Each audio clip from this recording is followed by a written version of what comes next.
Et la première femme, dans le jardin d'Éden, était en parfaite harmonie avec Dieu, à tel point que Dieu pouvait descendre chaque fois qu'il le désirait et parler de bouche à oreille avec Adam et Ève. Maintenant, ça, c'est une unité parfaite. Dieu et sa création. Dieu qui parle de bouche à oreille avec Adam et Ève. Et ils étaient tellement parfaitement en harmonie avec Dieu qu'ils étaient un avec Dieu. Dieu et sa famille étaient un.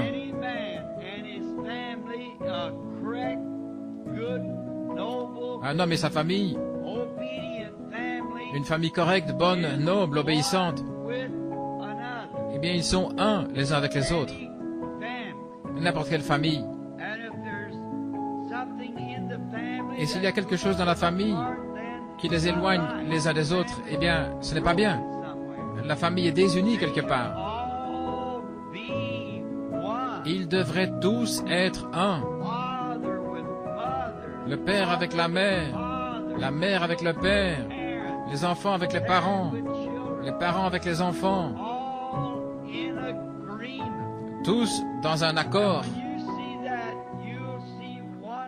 Et lorsque vous voyez cela, eh bien alors vous voyez une très jolie image. C'est le but de Dieu. Et son but comme Père suprême, c'était d'être un avec sa famille terrestre, Adam et Ève.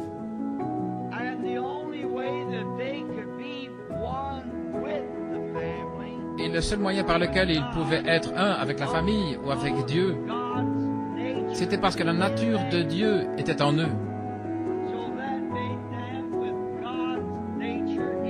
Ainsi, avec la nature de Dieu en eux,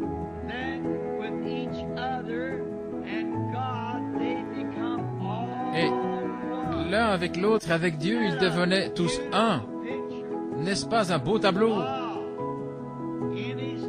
Dieu dans sa famille,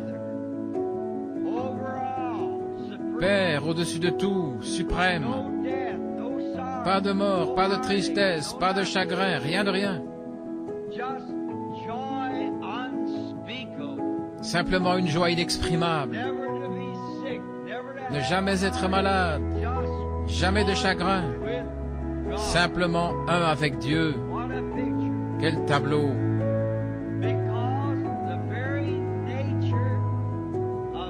Parce que la nature même de Dieu était dans ces gens. Et par conséquent, ce qu'ils faisaient, ils marchaient exactement en accord avec Dieu, et Dieu était avec eux, cela les rendait un. Maintenant, Jésus a prié dans Jean, chapitre 17, verset 11. Maintenant, vous qui prenez des notes de cette école du dimanche, j'en ai plusieurs ce matin. Jean 17, 11. Jésus a prié que l'Église et lui soient un, comme lui et le Père étaient un. Pour que l'Église, nous, en tant que membres du corps de Christ, qu'ensemble nous soyons un, tout comme lui et le Père sont un. Et en ce jour-là, nous saurions qu'il était dans le Père en lui et lui en nous, et qu'ensemble nous serions un. Quelle union, quelle unité ce serait de voir Dieu dans son Église à un point tel que chaque membre est parfaitement en harmonie avec l'autre et avec Dieu. C'est pour cette Église-là que Jésus reviendra. C'est alors que sa prière sera exaucée, que nous serons un.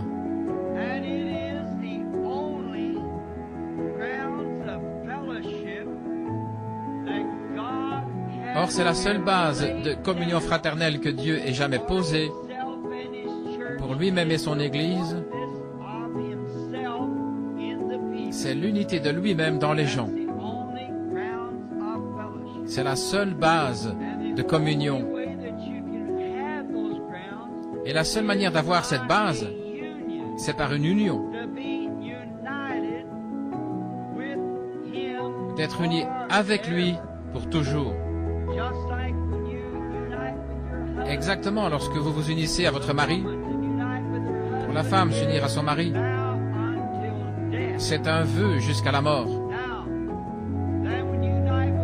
Puis quand vous vous unissez à Dieu, c'est la même chose. L'Église qui s'unit avec Christ, c'est jusqu'à ce que la mort nous sépare.